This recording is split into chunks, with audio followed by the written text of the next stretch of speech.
E para encerrar nosso pensamento sobre as angiospermas, não encerrar o pensamento, mas sim encerrar essa caracterização geral, tá? Porque a gente vai ter uma outra parte, um outro pulo para falar sobre ela, e eu já explico o que é.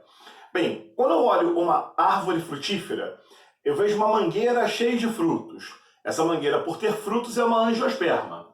Mas a mangueira em si, que é a árvore, ela é o esporófito ou o gametófito desse ciclo vital dessa planta que é a mangueira.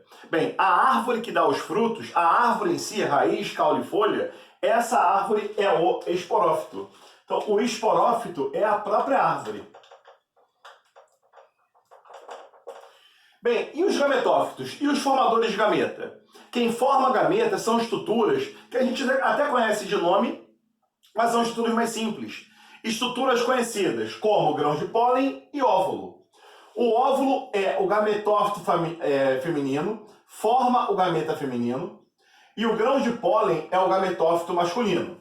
Lembro a vocês que nas angiospermas, as flores podem ter os dois sexos, podem ser hermafroditas, o que não podia nas gimnospermas, né? Então a mesma flor, a gimnosperma nem flor tinha, eu sei, estróbilo, mas o órgão reprodutor nas gimnospermas não podia ser hermafrodita. Aqui pode. Na angiosperma pode ser hermafrodita. E na angiosperma, grão de pólen e óvulo podem estar na mesma flor, sem nenhum problema, tá legal? Só que uma coisa muito importante do ciclo vital das angiospermas. A angiosperma, a árvore, por exemplo, forma a flor. A flor, dentro dela, tem produção de esporo. Por isso que a árvore é o esporófito. Só que o esporo não cai da planta. O esporo germina dentro da própria flor. E da germinação do esporo é que nós vamos ter ou o óvulo ou o grão de pólen. Então, basicamente, o esporófito, que é a planta, produz um esporo. Um esporo não, né? Os esporos. Esses esporos aqui vão dar origem ou ao óvulo ou ao grão de pólen. Aí o grão de pólen vai ser conduzido de uma flor a outra num processo chamado de polinização. Vocês sabem que as plantas, como qualquer ser vivo, evitam a autofecundação. Pode acontecer? Pode. Mas para aumentar a variabilidade genética, o ideal é que o pólen de uma flor fecunde outra planta. Por isso que às vezes as plantas até amadurecem óvulo e grão de pólen em épocas diferentes. E aí esse esporo vai gerar os gametófitos, feminino e masculino. O gametófito feminino forma o gameta feminino esse que se chama oosfera. O gameta feminino é formado dentro do gametófito feminino, assim como o gameta masculino é formado dentro do grão de pólen. Gameta masculino se chama célula germinativa, aqui embaixo, ó. Células, aqui embaixo está sem acento, estava, não está mais. Células germinativas. As células germinativas são conduzidas via tubo polínico até a oosfera. E aí esses dois caras vão se juntar, né? A oosfera vai ser fecundada pela célula germinativa e da fecundação desses dois caras vai ser gerada a semente que vai dar origem a uma nova árvore. Então, a árvore é o esporófito que forma esporos da flor. Os esporos germinam dentro da flor e originam gametófitos feminino e masculino. O gametófito masculino é polinizado, é levado até o óvulo da planta, ou até a flor da planta, da outra planta, cria um tubo polínico e via tubo polínico, o gameta masculino, célula germinativa, fecunda a oosfera. Da fecundação dos dois vai ser formada a semente, e a semente vai germinar novas árvores. Alternância de gerações. Tem gameta, reprodução sexuada. Não tem reprodução assexuada. Nas angiospermas, a fecundação tem um quê especial.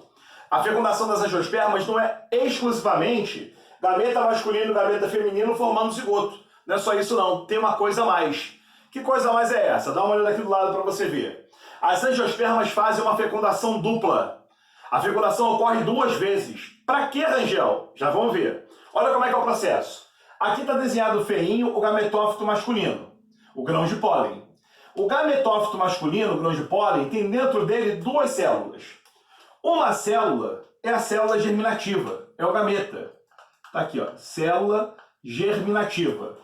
O gameta, tá? Deixa eu até botar aqui para você identificar que CG, quando você tirar um print aí do quadro no final, é célula germinativa, é o gameta. A outra célula, olha o nome dela. O nome da outra célula é célula formadora do tubo polínico. Se o nome é célula formadora do tubo polínico, o que ela forma? O tubo polínico. Então, ela vai formar o tubo polínico para que o gameta masculino chegue até o óvulo. Então, quando o grão de pólen cair no estigma do carpelo, a partir da célula formadora do tubo polínico, o tubo polínico vai ser formado e vai se estender pelo estilete, invadir o ovário até chegar no óvulo. Quando o tubo polínico chegar no óvulo, ele não vai trazer apenas uma célula germinativa. Lembra que aqui no grão de pólen tem uma célula germinativa, né? Tem uma célula germinativa, o gameta masculino. Só que quando essa célula germinativa está descendo o tubo polínico, ela sofre uma mitose. Então aqui no meio do caminho, passam a ter duas células germinativas. Essas duas células germinativas vão ser fundamentais. Por quê? Porque quando elas chegam aqui, ó, no óvulo, vamos relembrar que o roxinho se chama óvulo, deixa eu colocar para a gente não perder. Cada célula germinativa dessa vai fecundar uma célula diferente. Dentro do óvulo existem dois tipos de células que serão fecundados. Primeiro é essa rosa grandona. Essa rosa grandona se chama oosfera, o gameta feminino. Então a oosfera vai ser fecundada por uma célula germinativa, um gameta masculino, e a fusão dessas duas células vai gerar o embrião. O zigoto que depois vira o embrião esse que vai crescer e gerar a planta nova. Então, da fecundação da primeira célula germinativa com a oosfera, forma-se o embrião. E a segunda célula germinativa, Rangel? Fecunda essas células verdes aqui, ó.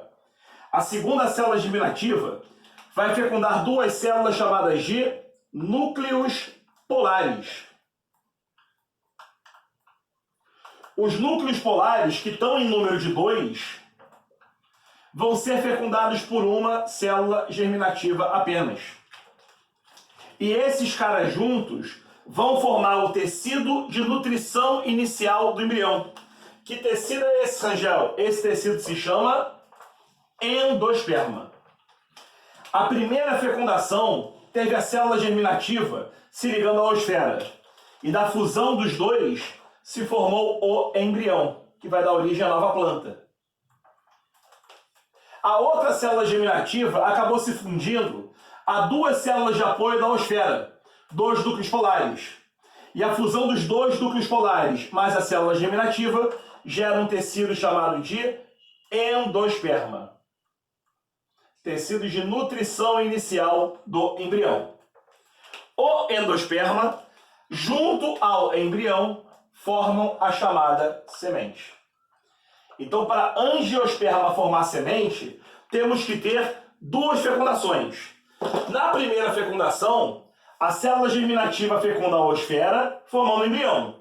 Na segunda, uma célula germinativa se junta a dois núcleos polares, formando o endosperma, tecido de nutrição inicial do embrião. Curioso, galera, que a oosfera é uma célula haploide, igual à célula germinativa. Então elas acabam originando um embrião que é diploide. Normal, sem nenhuma novidade, né? Só que aqui nós temos dois núcleos polares. Cada um deles é haploide. Então você tem um núcleo polar haploide e outro também, que serão fecundados pela célula germinativa, gerando um endosperma triploide. A fecundação da angiosperma, além de ser dupla, gera um tecido triploide para nutrição, chamado de endosperma. Já viu caroço de milho de pipoca antes de fritar? Antes de fazer a pipoca? A parte branca é o embrião, a parte amarelinha ou laranja é o endosperma, que dá nutrientes para ela. Então as angiospermas fazem fecundação dupla, característica exclusiva delas. Nenhum outro grupo vegetal faz esse processo. Beleza, galera? Então, printa aí bonitinho, copia, organiza tudo para a gente fechar. Ah, antes de eu ir embora, Por que não acabou, Rangel? As angiospermas são divididas em dois grupos, monocotiledôneas e dicotiledôneas. É assunto para a próxima aula. Valeu? Rangel se despedindo. Grande abraço para vocês. Fique com Deus. Beijo.